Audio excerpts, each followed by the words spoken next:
Hey everyone, how are you doing? Since we've already talked about her brother Jormungandr, I thought that this time we are going to talk about his sister Hel or Hela, the Norse goddess of the underworld.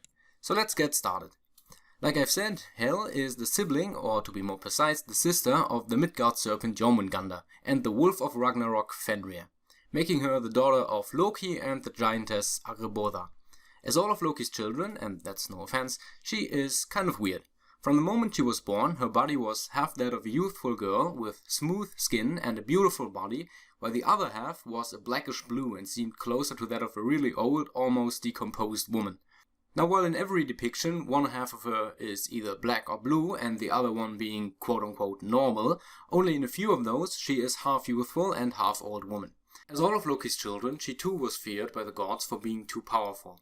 While Jormungandr was tossed into the ocean and Fenrir was being restrained by a powerful magical chain, Hel was only banished from Asgard, which was home to all the other Norse gods. She was banished into a realm that lies beneath the Yggdrasil, the World Tree.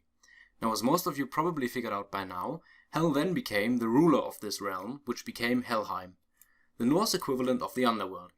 However, this comparison glosses over some very important details of the Norse idea of the afterlife, but for the sake of simplification, let's just say it's the underworld, and maybe talk about this in another video. So Hel is basically the goddess of the underworld, with her skin indicating that she is neither alive or dead, but both at the same time.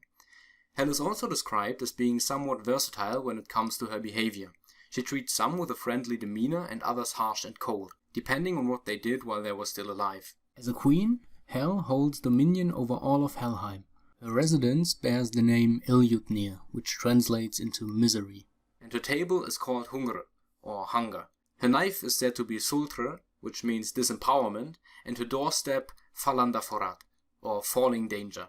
Her bed is Kor, which means coffin, and her bed curtain, yes, that's right, her bed curtain, is called Briksandabol, which means blinking mischief. She has a maid called Ganglot and a servant named Ganglati, who serve her things.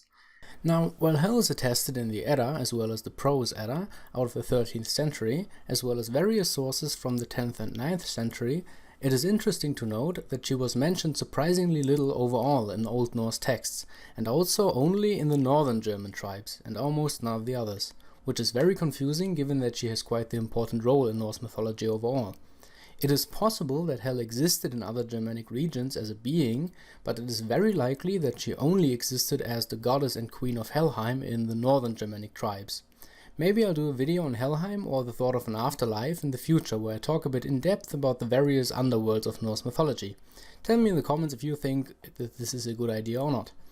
Anyway, so that's basically Hel. If you got further questions or think I've missed something important, feel free to tell me in the comments. I hope you enjoyed this video, and I'll see you next time. Goodbye.